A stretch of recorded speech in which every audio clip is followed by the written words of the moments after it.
जैसे लोगों की यहाँ पढ़ने की औकात क्या है? रोज अपना मुंह उठा के चले आते हो। औकात की बात मत करो। तुमने जितनी फीस भरी है उतनी मैंने भी भरी है, ठीक है? फीस भरने से औकात नहीं बदल जाती, समझे तुम? अपनी औकात में रहा करो।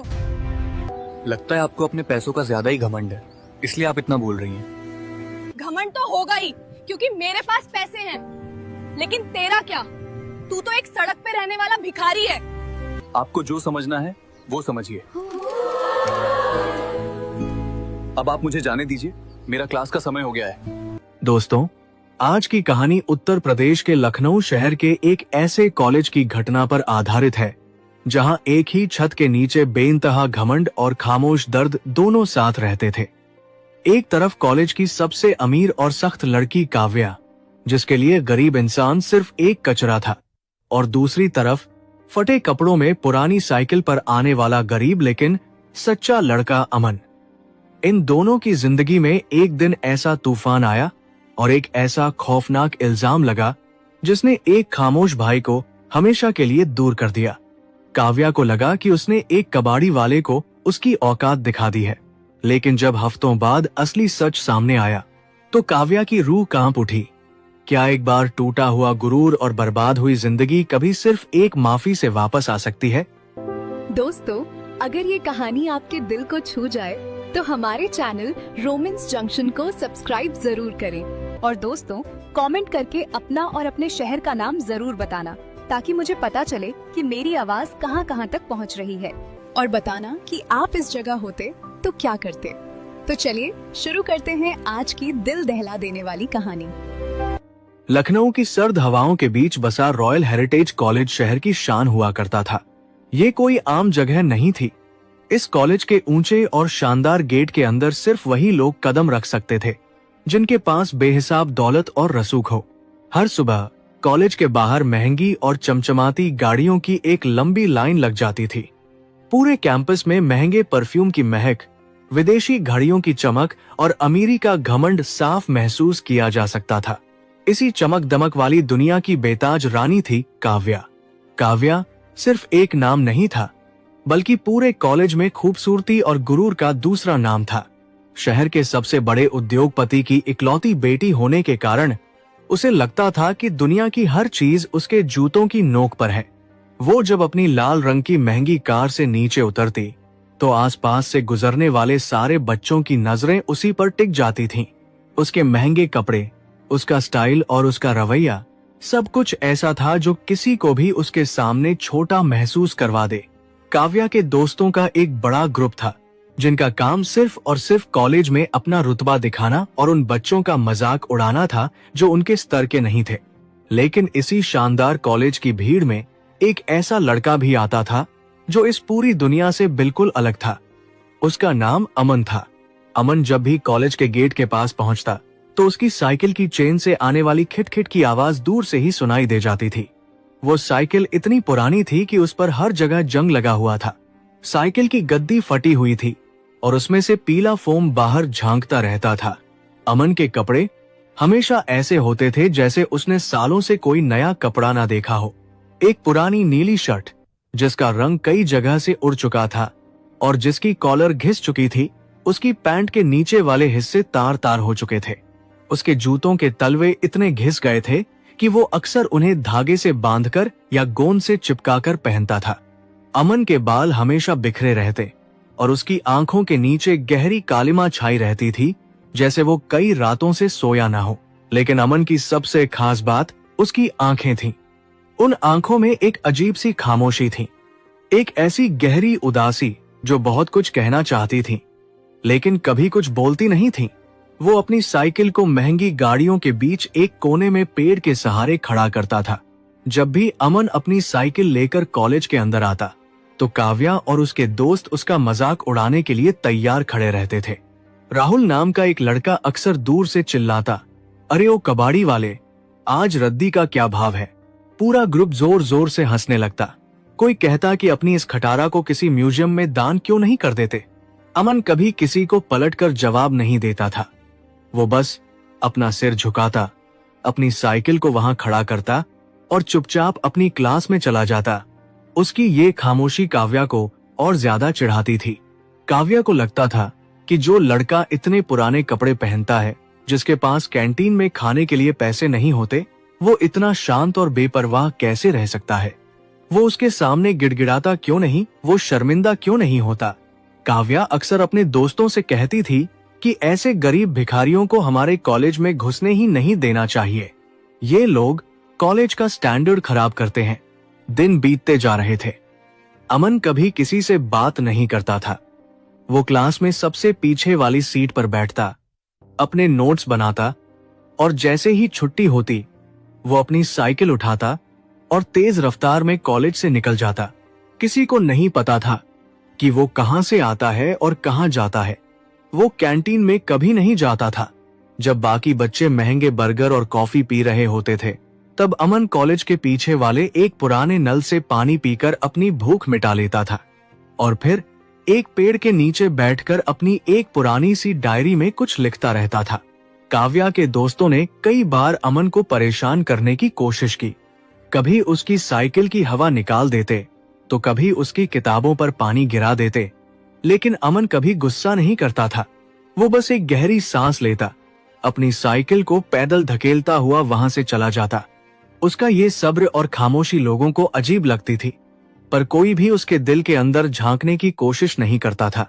फिर वो मनहूस दिन आया जिसने सब कुछ बदल कर रख दिया। कॉलेज का वार्षिक उत्सव करीब आ रहा था। पूरे कैंपस को रंग बिरंगी रोशनियों और फूलों से सजाया गया था। हर तरफ तेज संगीत बज रहा था और सब लोग बहुत खुश थे। काव्या ने उस दिन एक बेहद कीमती और खूबसूरत सफेद रंग की ड्रेस पहनी थी। वो बिल्कुल किसी रानी जैसी लग रही थी। पूरा कॉलेज उसके इर्द गिर्द घूम रहा था। काव्या अपने दोस्तों के साथ कैंटीन के बाहर खड़ी होकर जोर जोर से हंस रही थी। तभी वहां से अमन गुजरा।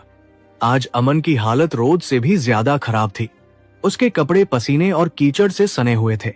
उसका चेहरा पीला पड़ चुका था और वो ऐसे कांप रहा था जैसे उसे बहुत तेज बुखार हो। वो बहुत मुश्किल से अपने कदम बढ़ा रहा था। उसके हाथ में एक फाइल थी और वो शायद प्रिंसिपल के ऑफिस की तरफ जा रहा था।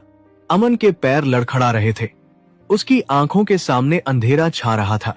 वो जैसे ही काव्या और उसके दोस्तों के पास से गुजरा, कमजोरी और चक्कर आने की वजह से उसका पैर फिसला और वो सीधे काव्या के सामने गिर पड़ा। उसके हाथ से फाइल छूट गई और उसके मैले कपड़ों की वजह से काव्या की सफेद ड्रेस पर कीचड़ का एक गंदा सा निशान लग गया। वहां अचानक संगीत की आवाज जैसे कहीं खो गई और एक अजीब सा सन्नाटा छा गया। काव्या ने अपनी ड्रेस को देखा और फिर नीचे जमीन पर गिरे हुए अमन को। उसका घमंड और उसका गुस्सा 7वें आसमान पर पहुंच गया। अमन घबरा गया था। वो जल्दी से अपने कांपते हाथों से अपनी फाइल उठाने लगा। उसने बहुत कमजोर और धीमी आवाज में कहा, मुझे माफ कर दो, मुझे सच में दिखाई नहीं दिया, मेरी तबीयत ठीक नहीं है। लेकिन काव्या कहां सुनने वाली थी। उसके दोस्तों ने अमन को घेर लिया। काव्या ने पूरी ताकत से चिल्लाते हुए कहा, तुम्हारी हिम्मत कैसे हुई मेरे करीब आने की? तुम जैसे सड़क छाप लोगों को तो इस कॉलेज में कदम भी नहीं रखना चाहिए। तुम्हारी औकात क्या है? ये जो फटे हुए कपड़े तुमने पहने हैं ना, इससे ज्यादा महंगे तो मेरे घर के नौकर पहनते हैं। अमन चुपचाप सुनता रहा। वो अपनी जगह पर खड़ा हो गया था, लेकिन उसके पैर अभी भी कांप रहे थे। काव्या का गुरूर सिर चढ़कर बोल रहा था।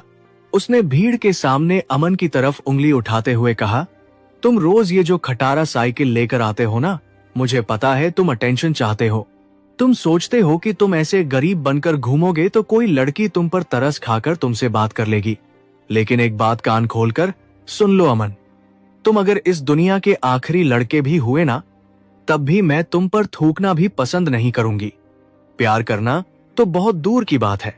तुम मेरे आसपास खड़े होने के भी लायक नहीं हो। तुम सिर्फ और सिर्फ एक कचरा हो। ये शब्द बहुत कड़वे थे। वहां खड़े बाकी बच्चे भी जोर जोर से हंसने लगे। हर कोई अमन का तमाशा देख रहा था। अमन ने एक बार काव्या की तरफ देखा। उसकी उन उदास आंखों में आज एक अजीब सा दर्द था। एक ऐसा दर्द जो शायद काव्या के तानों से कहीं ज्यादा गहरा था। अमन ने कोई सफाई नहीं दी। उसने अपना सिर नीचे किया, अपनी फाइल को सीने से लगाया और उस भीड़ को चीरते हुए कॉलेज के गेट की तरफ बढ़ गया। उसने अपनी वो पुरानी साइकिल उठाई और बिना पीछे मुड़कर देखे वहां से चला गया।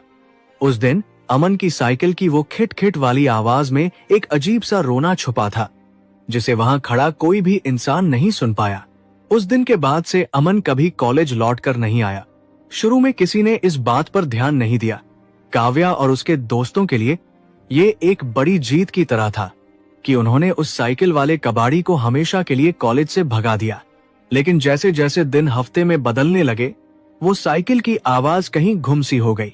काव्या को कभी कभी वो खाली जगह अजीब लगती थी जहां अमन अपनी साइकिल खड़ा करता था। क्लास में सबसे पीछे वाली वो खाली सीट काव्या को एक अजीब सी बेचैनी देने लगी थी। उसे समझ नहीं आ रहा था कि उसे ऐसा क्यों लग रहा है, जैसे उसने कोई बहुत बड़ा गुनाह कर दिया हो। लेकिन वो अपने गुरूर और अपनी झूठी शान में इतनी अंधी थी कि उसने इस बेचैनी को अपने मन के किसी कोने में दबा दिया। लगभग 3 हफ्ते बीत चुके थे। एक दिन लाइब्रेरी का चपरासी श्यामू काका काव्या के पास आया। काव्या क्लास की मॉनिटर थी। श्यामू काका के हाथ में एक पुरानी भूरे रंग की फटी हुई डायरी थी। श्यामू काका ने वो डायरी काव्या की तरफ बढ़ाते हुए कहा, बिटिया, ये डायरी मुझे लाइब्रेरी के एक पुराने रैक के पीछे मिली है। इसके पहले पन्ने पर अमन का नाम लिखा है। वो लड़का तो अब आता नहीं है, तुम इसे रख लो। शायद कभी वो अपना सामान लेने आए तो उसे दे देना। काव्या ने झिझकते हुए वो डायरी पकड़ ली। वो डायरी बहुत पुरानी लग रही थी। उसके पन्ने पीले पड़ चुके थे और उसे एक धागे से बांधा गया था। काव्या को समझ नहीं आ रहा था कि वो इस डायरी का क्या करे। उसने सोचा कि इसे सीधा कूड़ेदान में फेंक दे, लेकिन एक अजीब सी जिज्ञासा ने उसे रोक लिया। उस गरीब लड़के के मन में आखिर क्या चलता था, ये जानने की इच्छा ने उसे डायरी खोलने पर मजबूर कर दिया। रात का समय था। बाहर तेज बारिश हो रही थी। काव्या अपने शानदार कमरे में अकेली बैठी थी। उसने धीरे से उस डायरी का धागा खोला। पहला पन्ना खुलते ही काव्या की आंखें वहां लिखे शब्दों पर ठहर गईं। डायरी के पहले पन्ने पर एक छोटी सी बच्ची की तस्वीर चिपकी हुई थी। बच्ची बहुत प्यारी थी, लेकिन उसके चेहरे पर एक अजीब सी उदासी और बीमारी के निशान थे। तस्वीर के नीचे लिखा था, मेरी छोटी सी दुनिया, मेरी बहन स्नेहा। काव्या ने पन्ना पलटा। उस पन्ने पर हर महीने का एक बजट बना हुआ था।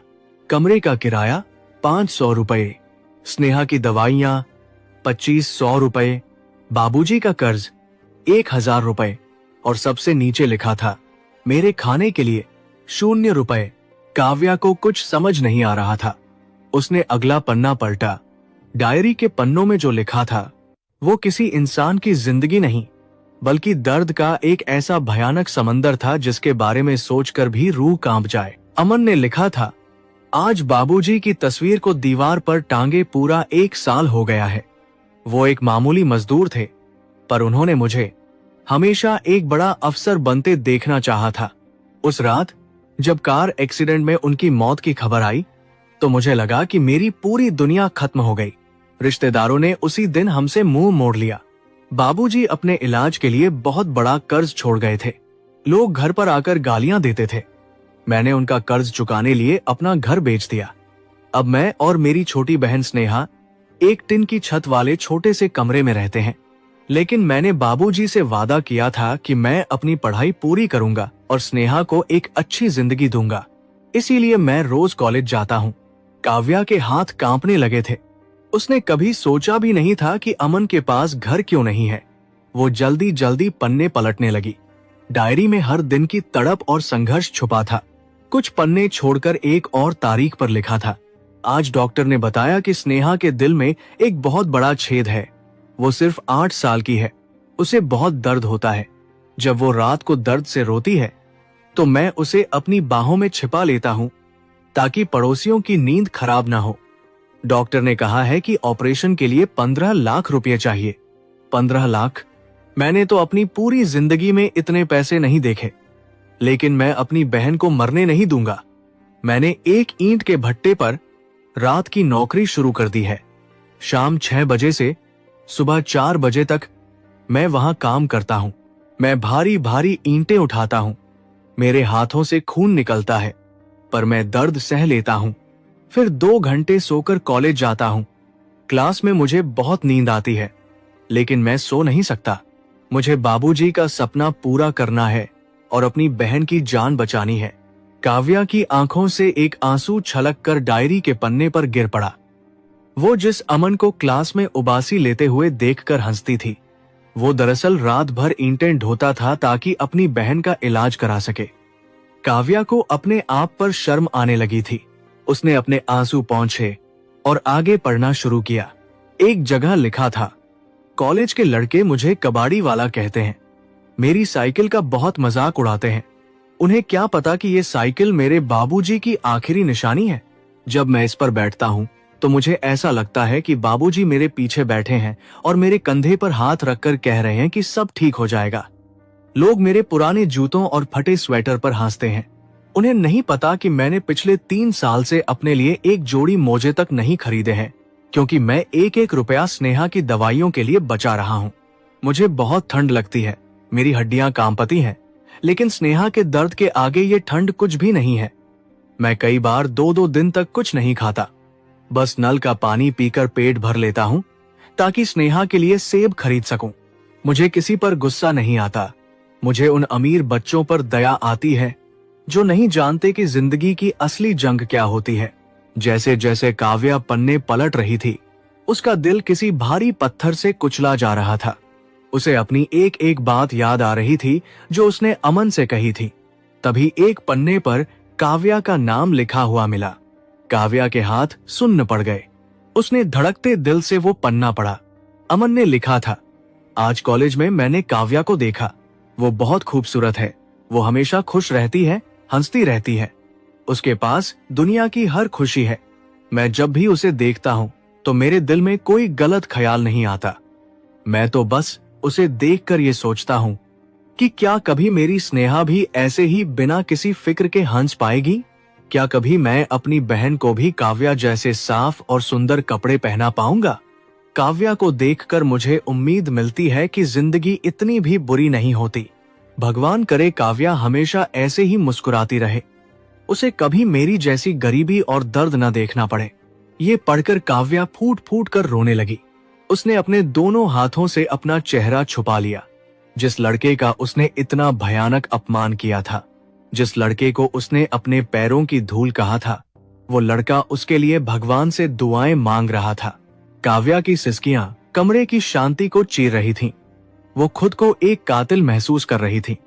उसने कांपती हुई उंगलियों से और आंसुओं से धुंधली होती आंखों से डायरी का आखिरी पन्ना खोला। ये पन्ना उसी दिन का था जिस दिन काव्या ने अमन का सरेआम अपमान किया था। डायरी के उस आखिरी पन्ने पर जो लिखा था, उसे पढ़कर काव्या की रूह कांप गई। अमन ने लिखा था, आज का दिन बहुत भारी है। स्नेहा की हालत बहुत ज्यादा खराब हो गई है। उसे सांस लेने में तकलीफ हो रही है। डॉक्टर ने कहा है कि अगर आज रात तक उसका ऑपरेशन नहीं हुआ तो वो नहीं बचेगी। 15 लाख रुपए मैं इकट्ठा नहीं कर पाया। मैं हार गया, लेकिन आज मुझे एक आखिरी रास्ता मिल गया है। शहर के बाहर एक गुप्त मेडिकल रिसर्च सेंटर है। वे लोग कुछ नई और बेहद खतरनाक दवाइयों का परीक्षण इंसानों पर करते हैं। वे इसके लिए 15 लाख रुपए नकद दे रहे हैं। उन्होंने मुझे साफ बता दिया है कि इस दवाई का जहर मेरे शरीर को अंदर से खत्म कर देगा। मेरे सारे अंग काम करना बंद कर सकते हैं और मेरी मौत पक्की है। लेकिन मुझे वो पैसे चाहिए। मेरी जान से ज्यादा मेरी स्नेहा की सांसें जरूरी हैं। आज मैं आखिरी बार कॉलेज गया था। सोचा था कि एक बार उस जगह को जी भर के देख लूंगा जहां मैंने बाबूजी के सपने को सच करने की शुरुआत की थी। मैं अपना आखिरी प्रोजेक्ट प्रिंसिपल सर को जमा करने गया था ताकि मेरे मरने के बाद भी मेरा नाम कॉलेज के रजिस्टर में रहे। मेरे शरीर में तेज बुखार था और मैं दर्द से टूट रहा था। अचानक मैं गिर पड़ा और मेरी वजह से काव्या की बहुत सुंदर सी ड्रेस खराब हो गई। उसने मुझे बहुत बुरा भला कहा। उसने मुझे कचारा कहा। उसने कहा कि वो मुझ जैसे भिखारी से कभी प्यार नहीं कर सकती। मुझे इस बात का जरा भी दुख नहीं हुआ कि उसने मुझे गालियां दी। मुझे दुख इस बात का था कि उसे लगता है कि मेरे पास प्यार करने का वक्त है। वो नहीं जानती कि मेरे दिल और दिमाग में मेरी बहन की आखिरी सांसों के अलावा और कुछ नहीं है। आज मैं कॉलेज से हमेशा के लिए जा रहा हूँ। आज रात मेरा वो खतरनाक टेस्ट है। मुझे वो जहर दिया जाएगा। मैं शायद कभी वापस ना आऊं। अगर मैं मर जाऊं तो भगवान से बस यही प्रार्थना है कि मेरी स्नेहा को ठीक कर देना। डायरी का आखिरी पन्ना आधा खाली था। वहां शब्दों के बजाय आंसुओं के कई धब्बे थे। काव्या अपने बिस्तर से नीचे फर्श पर गिर पड़ी। वो पागलों की तरह चीख चीख कर रोने लगी। उसका गुरूर, उसका घमंड, उसकी अमीरी सब उस डायरी के सामने राख हो चुके थे। वो जिस लड़के को भिखारी समझती थी, वो अपनी बहन के लिए अपनी जान दांव पर लगाने जा रहा था। उसने उस भूख और दर्द से तड़पते हुए लड़के को पूरे कॉलेज के सामने जलील किया था, जो अपनी बहन की जिंदगी की भीख मांगने आया था। मैंने क्या कर दिया? हे भगवान, मैंने क्या कर दिया? काव्या चीख रही थी। उसे रात भर नींद नहीं आई।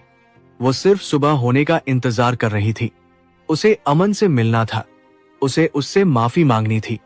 वो उसकी बहन के इलाज का सारा खर्च उठाने के लिए तैयार थी। वो अमन को दुनिया के सबसे अच्छे अस्पताल में लेकर जाएगी। बस एक बार अमन उसे मिल जाए। अगली सुबह जैसे ही सूरज निकला, काव्या अपनी कार लेकर निकल पड़ी। डायरी के पहले पन्ने पर एक पुराना पता लिखा था, शहर के सबसे पिछड़े और गरीब इलाके का पता। आसमान में अभी भी काले बादल छाए हुए थे। काव्या की चमचमाती कार उस संकरी और कीचड़ से भरी गली में नहीं जा सकती थी। उसने कार बाहर ही छोड़ दी और पैदल ही उस गली के अंदर जाने लगी। वहां का माहौल देखकर काव्या का दिल बैठता जा रहा था। खुले नाले, सड़ती हुई बदबू और छोटे छोटे टिन के घर। काव्या जैसी लड़की ने कभी सपने में भी ऐसी जगह की कल्पना नहीं की थी। वो कीचड़ में अपने महंगे जूते खराब होने की परवाह किए बिना आगे बढ़ रही थी। वो लोगों से पूछती हुई अमन के घर की तरफ बढ़ रही थी। अंत में वो एक बहुत ही छोटे और जर्जर कमरे के सामने आकर रुकी। दरवाजे पर ताला नहीं था। अंदर से कुछ औरतों के रोने की आवाज आ रही थी। काव्या के पैर वहीं जम गए। उसका दिल इतनी जोर से धड़क रहा था कि उसे अपनी ही धड़कन सुनाई दे रही थी। वो कांपते कदमों से अंदर दाखिल हुई। कमरे के बीचों बीच फर्श पर एक सफेद चादर बिछी थी। कुछ पड़ोस की औरतें वहां बैठी थीं और उनके बीच एक छोटी सी लड़की बैठी थी जो बहुत कमजोर लग रही थी। वो स्नेहा थी। स्नेहा के हाथों में एक पुराना नीले रंग का सूती स्वेटर था जिसे वो सीने से लगाकर रो रही थी। ये वही स्वेटर था जिसे देखकर काव्या अक्सर हंसा करती थी। लेकिन काव्या की नजर कमरे की दीवार पर टंगी एक तस्वीर पर जाकर रुक गई। वो अमन की तस्वीर थी और उस तस्वीर पर गुलाब के फूलों की एक माला चढ़ी हुई थी।